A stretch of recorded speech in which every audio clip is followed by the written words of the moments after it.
Oke, halo semua, balik lagi ke rekomendasi mingguan. Nah, mulai hari ini kita akan mengubah konsep rekomendasi mingguan menjadi market review saja. Jadi kita bakal review satu minggu ini bagaimana situasinya, dan juga entar minggu ke depannya prediksinya bagaimana. Ya agak cenderung agak mirip, cuman kecenderungannya daripada rekomendasi, kita lebih membahas ini menjadi sebuah review mingguan yang bisa kalian pantau buat dalam satu minggu ini apa aja sih yang menarik gitu. Oke? Nah, yang pertama kita perhatiin dulu untuk kalender minggu depan ya, apa aja yang menarik. Kita perhatiin dari sisi Indonesia. Nah, dari sisi Indonesia ada beberapa yang cenderung menjadi concern kita. Yang pertama adalah masalah inflasi. Nah, inflasi ini kita lihat kemungkinan besar ya, inflasi Indonesia mulai turun dari 4% turun lagi ke 3,6. Ya, ini membaik. Berarti kan masalah inflasi kita tuh udah mulai terkontrol gitu. Oke. Itu untuk inflasi. Yang kedua, kalau kita perhatiin dari sisi negara Indonesia itu aja paling ya, US kecenderungan nggak ada yang menarik. Cuma hari Jumat harusnya ada NFP. Ini juga nggak terlalu signifikan sama market kita. Jadi overall untuk minggu depan ya kemungkinan nggak terlalu banyak yang uh, cenderung menjadi suatu hal yang menarik gitu. Oke, kalau kita review dari IHSG minggu lalu ya, kecenderungan beberapa minggu ini ya, bahkan nggak cuma minggu lalu, itu market kita cenderung sepi. Nah, konsiderasinya sepi bagaimana? Transaksinya menipis. Kalau kalian buka di RTI ya, itu dari halaman pertamanya aja kelihatan dari garisnya IHSG itu kayak detak jantung, ya kan? Nah, itu sebenarnya agak kecenderungannya kurang bagus. Nggak bagusnya gimana? Kecenderungannya itu menjadi kayak market menjadi sepi. Naik cepet, turun cepet. Itu nggak ada kestabilitas, nggak ada stabilitasnya, nggak ada naik turunnya gitu. Jadi ya mungkin minggu depan masih bakal menjadi hal yang sama ya, kemungkinan besar begitu. Kenapa? Karena ya market kita masih di sesi galau ya. Menurut gua bakal terjadi ini setidaknya sampai bulan September, di mana bulan September kan ARB 25%, adaptasi selesai di sana lah baru mulai bagus lagi. Oke. Kalau kita lihat secara chart IHSG ada sebuah downtrend ya, yang bisa kalian perhatiin yang udah paling jelas di sini adalah downtrendnya. Oke. Kalau ditarik garis dari bawah, itu menjadi cenderung membentuk sebuah symmetrical triangle. Nah, symmetrical triangle secara ilmu chart pattern mempunyai dua kemungkinan. Antara kemungkinannya bisa menjadi up, ya, kalau dia break sini, atau bisa menjadi break ke bawah makin jadi turun. Nah, turunnya sampai seberapa? Nah, kecenderungannya tergantung dari supportnya. Kalau kita perhatiin support IHSG masih sama, kita nggak mengganti-ganti angka terlebih dahulu ya. Ini support kuatnya dari sini. Nah, 6480. Jadi kecenderungannya sebenarnya masih turun. Overall kalau kalian perhatiin IHSG dari sisi short term ya, ini downtrend. Tapi dari sisi medium term ya cenderungnya masih sideways dan ini daerah support. Dan bahkan kalau dari jangka dari awal tahun 2022 sampai sekarang itu ya masih bolak-balik aja. Cuman kalau dari kita potong dari 2023 ya berarti dari sini. Nah, ini IHSG itu masih cenderungnya lebih ke arah turun. Dimana dari 2023 kita belum berhasil membreak di level ini. Nah, support kuatnya. Jadi kita belum pernah nyentuh di atas 7.000 di tahun ini. Oke. So untuk minggu depan apakah prediksinya naik turun? Menurut gua bakal menjadi market yang bosan lagi sideways. Kemungkinan level ini bakal dites pertama kali ya 6560. Nah, kecenderungan naiknya masih belum ada. Kemungkinan besar ada beberapa sektor yang masih bisa mendorong. Oke. Kita review beberapa saham aja. Ini bukan rekomendasi, jadi kalau kalian mau ikutin silakan. Gue tetap bakal kasih support resistennya ya. Jadi kalau kalian ini bisa review agak banyak jadinya ya, biasa kan 5. Nah, jadi kalau biasanya kalian melihat bahwa gue ada kasih entry point. Nah, karena kan kalian udah pada tahu harusnya entry point gue dari gimana. Dari support ke level last entry. Nah, di sana kalian bisa pantau sendiri ntar. Oke. Nah, sebentar. Oke, yang pertama mau aku bahas adalah Bank Mandiri. Oke, Bank Mandiri. Nah, kenapa Bank Mandiri? Dengan pergerakan seperti ini, BMRI yang masih sideways ya, kita melihat ada support kuat di level segini 4980. Ya ini pun masih di ekor, jadi kalau kita naikin di 4990 Nah, kita bisa jaga di sini aja 4980 dengan kecenderungan yang menarik sebenarnya adalah MACD-nya ini udah naik ke atas. Nah, ini kan pattern yang biasa kalau kalian udah ikut lama harusnya kalian tahu. Aku suka yang begini. Sideways tapi MACD naik ke atas. Nah, resisten kuat mandiri ada di level segini. 5250. Instruksinya bagaimana? Apakah kalian bisa buy breakout atau buy weakness? Nah, perhatiin aja resisten terjadi sekarang ada 5250. Dengan kalau misalnya di break 5250, kecenderungan next target ada di level 5475 dan juga 5625. Di sinilah kalian bisa lihat kalau misalnya break 5250 ya cenderung lebih menarik. Oke. Itu yang pertama Bank Mandiri. Jadi overall posisi, kalau misalkan kalian sudah punya posisi bisa di hold, break 525, break 5250 bisa tambah. Oke. Kalau misalkan kalian belum punya posisi, silakan tunggu dekat support atau tunggu break resistance. Nah, kalau average bawah bagaimana? Ya udah, kalau mau nambah average up silakan, nggak masalah. Kalau di level ini harusnya kalian udah nggak ada yang punya average di atasnya lagi ya, harusnya ya. Kecuali kalian beli di pasar nego atau bagaimana ya kita nggak tahu. Nah, cuman normally harusnya kalian nggak ada punya posisi begitu. Karena Mandiri ini daerah-daerah all time high-nya juga. Cuman dengan kecenderungan teknikal sekarang ini lumayan menarik. Oke. Yang kedua ada yang baru IPO, menurut gue ini masih menarik. Ini gue ada hold posisi dari awal yang awal di call ya. Jadi yang nasabah harusnya pada tahu. Sama sekali belum jual. Kenapa? Karena gue melihat posisi di level 111 ini ketahan banget. Dijaga terus. Dia memang break, cuma ya udah kita nunggu closing. Oh ternyata masih bisa rebound. Karena memang kalau dia mau turun ya, harusnya udah di drop terus. Gerakannya udah nggak dipancing naik lagi. Nah sedangkan kayak gini sekarang dengan situasi 111 masih di support, ya ini masih menarik. Targetnya berapa? Kalau kita mau cari target jauh adalah di high kemarin. Jadi waktu IPO buka arah 135. Nah, di sana bisa jadikan sebagai target. Target kedua kita cari echo di sini kemarin. 121 high-nya. Nah, memang kalau misalnya secara teori resisten, ini mungkin 121 ini agak tipis. Kenapa? Karena 121 ini kan disentuh kemarin. Tapi ternyata nggak bisa di break. Oke, nah jadi coba sentuh.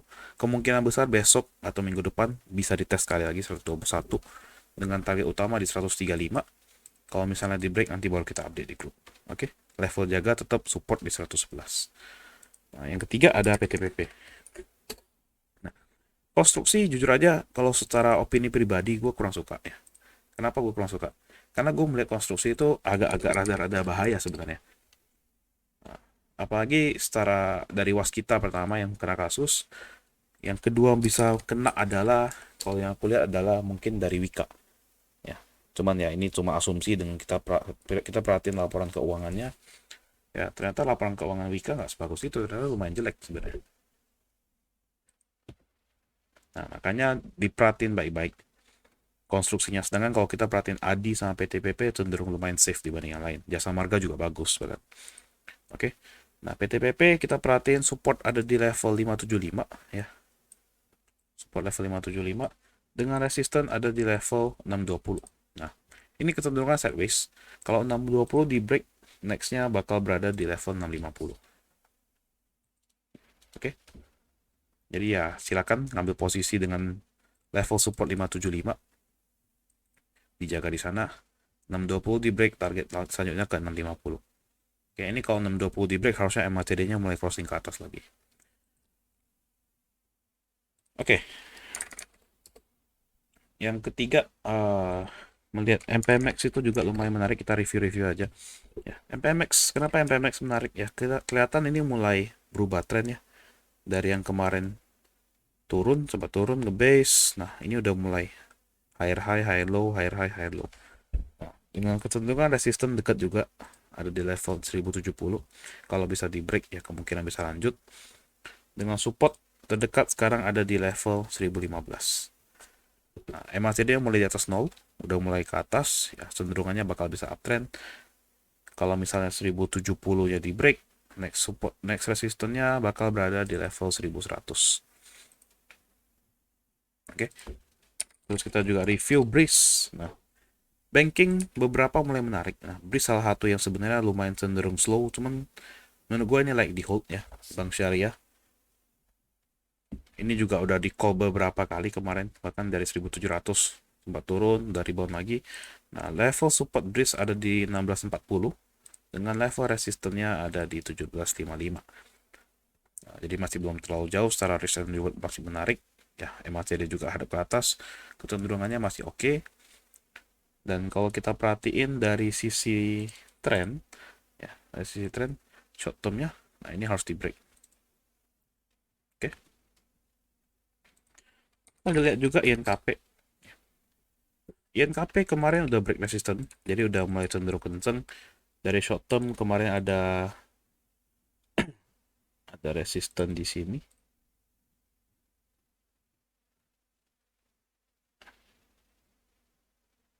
Yang ini short term resistance ini 875. Nah, ini bisa dijadikan sebagai support, atau kalau kalian mau swing INKP, karena INKP bukan tipe yang terlalu liar ya. Nah, kalian bisa jaga di 7.800. Oke, dengan target INKP resisten selanjutnya ada di level ini terlalu jauh sini.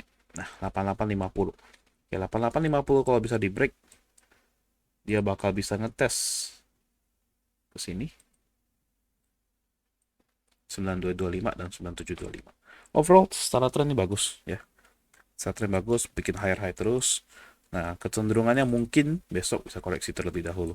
Ada doji di sini, muncul candle merah ya, kemungkinan bisa koreksi sedikit. Bisa kita masuk. Yang penting jangan bikin lower low di bawah 7.800. Oke. Kita lihat juga MDKA. Oke. Nah, MDKA sendiri menurut gua ini udah mulai menarik ya. Udah mulai ngebase setelah kemarin drop parah MDKA. Udah mulai mantul daerah-daerah sini. 2800, 2900. Ini udah daerah mantulnya. Jadi selama nggak bikin lower low, yaitu di bawah 2900, itu kecenderungannya masih oke. Nah, kentalannya MDKA sekarang adalah di 3250. Nah, di mana 3250 ini mesti di break terlebih dahulu. Sorry, 3240. Ya benar, 3250. Ini mesti di break terlebih dahulu. Kalau nggak di break ya kecenderungannya bakal sideways. Cuman dengan situasi MACD-nya yang lumayan mirip ya, kalau kalian perhatiin, agak mirip sama BMRI tadi, sideways tapi MACD mulai ke atas. Nah, ini kecenderungannya bisa bagus. Kemungkinan besar bisa di break.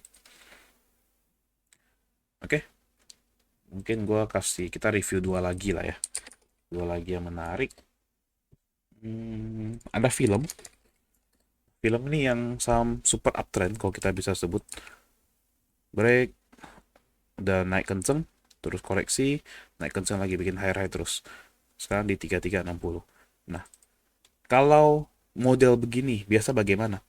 Menurut gua, film kalau kita mau target jauh bisa di 5000. Menurut gua ya. Bukan ngepom-pom atau apa, cuman dari pergerakan aja, diprediksi dari pergerakan. Target utama nextnya ke 3860, nextnya terus ke 4270. Mungkin ya, ini kan MACD juga udah mulai mau potong ya. Terus double resistance juga 390. Bisa entry dengan situasi kalian harus mulai bisa jaga lebih jauh. Karena jagaannya bisa jauh nih. Nah, film begini, feelingku bisa sampai kayak sekitar level 4500 sampai 5000. Nah, kan kita nggak pernah tahu target berapa. Cuman kalau dari hitung-hitungan, dari pergerakan-pergerakan yang agak kasar-kasar begini, mungkin bisa 5000. Terus apa yang terjadi? Stock split. Kemungkinan bisa terjadi. Oke. Jadi ya ini cuma sebagai pantauan aja. Kalau kalian uptrend, kalian mau titip, silakan. Ya menurut gua sih kalau dia selama uptrend tuh masih menarik ya. Karena kan di masa-masa begini kita nggak bisa pergi nyari yang sideways ya. Mungkin bakal lambat gitu. Jadi kita coba cari yang kayak bener-bener uptrend. Oh dia naik, kita bisa masuk lagi gitu. Oke. Sama terakhir yang bisa kita review adalah DRMA. Nah, DRMA sendiri kemarin mantul ya. Jadi waktu kalian perhatiin kemarin naik kenceng, koreksi, dia mantul daerah sini, 1335. 1335.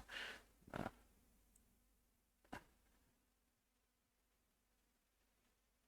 oke. Nah, selama DRMA nggak closing di bawah 1365, cenderungnya masih bakal ngetes ke arah 1575 di sana dulu. ya mungkin bakal ada goncangan sedikit ya, kayak kemarin ngekor naik lagi. Nah, ini mungkin bisa terjadi.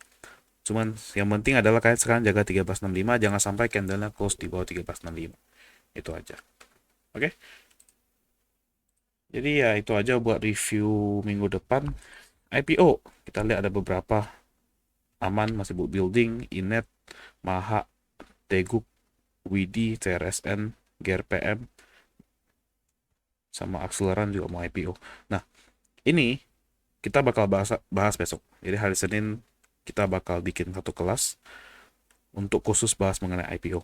Apakah sebenarnya worth it nggak sih ikut IPO, dan kalian mau filternya bagaimana, mau carinya bagaimana. Nah, itu di sana ada tips-tips yang biasa gue lakuin. Memang nggak 100% kena. Cuman kalau kalian perhatiin IPO yang gue pilih, gue jarang pilih. Cuman ya kalau pilih ya ada lah. Maksudnya beberapa yang kena langsung arah, langsung suruh jual segala macam. Tapi ada juga yang nggak gue pilih, ternyata dia arah juga ternyata, kan kayak kemarin gue nggak milih apa namanya, dah satu yang kenceng pas tuh.